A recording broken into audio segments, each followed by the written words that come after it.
la zone grise, c'est la période au cours de laquelle le fournisseur,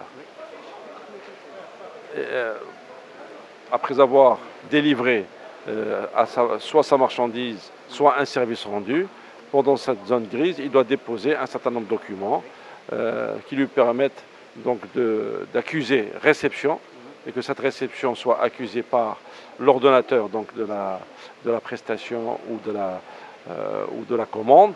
Et cette zone grise, des fois, elle prend beaucoup de temps, et c'est un délai qui est relativement long et qui n'est pas décompté dans les délais qui sont annoncés aujourd'hui, et qui montrent qu'il y a un progrès qui a été réalisé en matière de délai de paiement, puisque ce délai, le délai dont on parle aujourd'hui, c'est un délai qui démarre à partir de la réception du service ou de la marchandise qui fait partie de la commande. Très bien, vous avez regretté aussi le fait que les entreprises publiques soient exclues. Je crois des pénalités de retard, non? Mais maintenant, nous avons déjà dépassé ce point. Nous avons déjà dépassé ce point. Aujourd'hui, la réforme, il y a une première réforme qui a été accomplie en matière de la loi 3210 et qui est la loi 4915. Maintenant, ce qui reste par rapport à cette loi pour qu'elle soit applicable, ce sont les délais sectoriels. Donc nous espérons que les délais sectoriels soient arrêtés de façon à ce qu'on puisse commencer à opérationnaliser, à mettre en œuvre donc la loi, et que la loi devienne applicable. Et bien entendu, mais ça ne veut pas dire que le travail est terminé. Ça veut dire qu'il faudra continuer à écouter le terrain, à écouter les opérateurs économiques sur les difficultés qu'ils rencontrent dans l'applicabilité de la loi. Parce que c'est ça ce qui est important, c'est la remontée de l'information du terrain pour nous permettre justement de réfléchir encore, de voir qu'est-ce qu'on pourrait mettre comme accompagnement.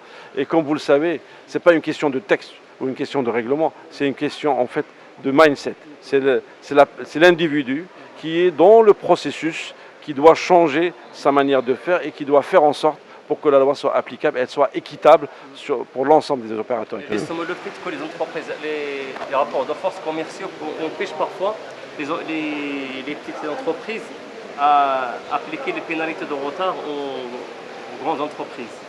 Oui. Comme je viens de le dire, donc en fait, nous, il faudrait qu'on mette en place des process pour que justement celui qui ordonne la prestation, qu'il soit pénalisé ou qu'il soit justement sensibilisé et qu'il soit, comme on dit, sous les projecteurs. C'est lui qui doit être sous les projecteurs pour qu'il puisse améliorer le processus qui lui permet justement de reconnaître rapidement, une fois que le travail a été réalisé dans le cadre de la prestation qui a été commandée. Globalement, qu'est-ce qui a été fait, qu'est-ce qui reste à faire pour en finir avec cette problématique des délais de paiement?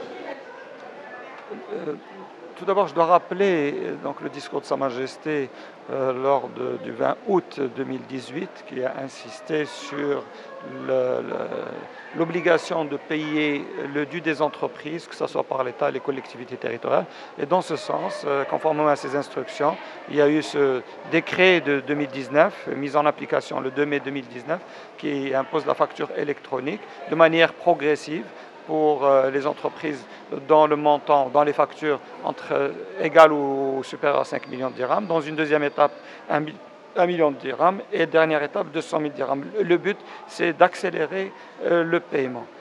Par rapport à la question, est-ce qu'on a tout, est-ce qu'on a réglé toutes les questions, je vous dirais qu'il y a encore une autre étape sur laquelle nous sommes en train de travailler avec le ministère de l'Intérieur et la Confédération générale des entreprises marocaines et la Trésorerie générale. C'est ce qui se passe dans cette relation entre l'entreprise, les bureaux d'études, les architectes, enfin tous les intervenants, avant que la facture ne soit présentée au donneur d'ordre. Donc c'est ce travail-là qui devrait améliorer davantage les performances auxquelles nous sommes arrivés aujourd'hui. Il est vrai que nous avons réduit de 146 jours à pratiquement 40 jours, mais il y a encore une étape qui n'a pas été analysée et qui devrait être analysée, tout cela pour faciliter la tâche aux entreprises. Très bien. À votre avis, M. Bensouda, est-ce que vous considérez que les pénalités de retard, est-ce que c'est applicable entre les entreprises? Le problème de rapport de force commerciaux entre les grandes entreprises surtout et les grands donneurs d'ordre et